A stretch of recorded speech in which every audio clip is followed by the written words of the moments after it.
અમદાવાદ શહેરમાં ગત અઠવાડિયે પોલીસ કર્મચારીઓ એક વાહન ચાલકને માર માર્યાનો બનાવ સામે આવ્યો હતો, જે બાદ બીજો એક બનાવ સામે આવ્યો છે, જેમાં એક મહિલાથી પોલીસનું આઈડી કાર્ડ નીચે પડી જતા પોલીસ કર્મચારીએ મહિલાને લાફા માર્યા હતા. મહિલાને એટલી હદ સુધી લાફા માર્યા હતા કે તેમના આંખ પર લોહી નીકળવા લાગ્યું હતું. આ અંગે મહિલા જ્યારે પાલડી પોલીસ સ્ટેશનમાં ફરિયાદ કરવા પહોંચી ત્યારે પાલડી પોલીસ સ્ટેશનના પીએસઆઈ અને પીઆઈએ મહિલાને ધમકાવીને ફરિયાદ લેવાની ના પાડી હતી. છતાં મહિલા મોડી રાત સુધી પોલીસ સ્ટેશનમાં બેઠી અને અરજી આપી હતી.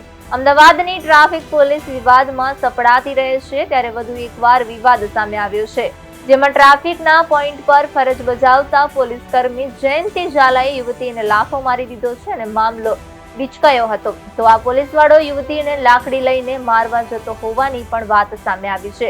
ત્યારે વિડીયોના આધારે આ મામલે તપાસ શરૂ કરાઈ છે. યુવતીએ પોલીસ વિરુદ્ધ પાલડી પોલીસ સ્ટેશનમાં અરજી પણ કરી છે.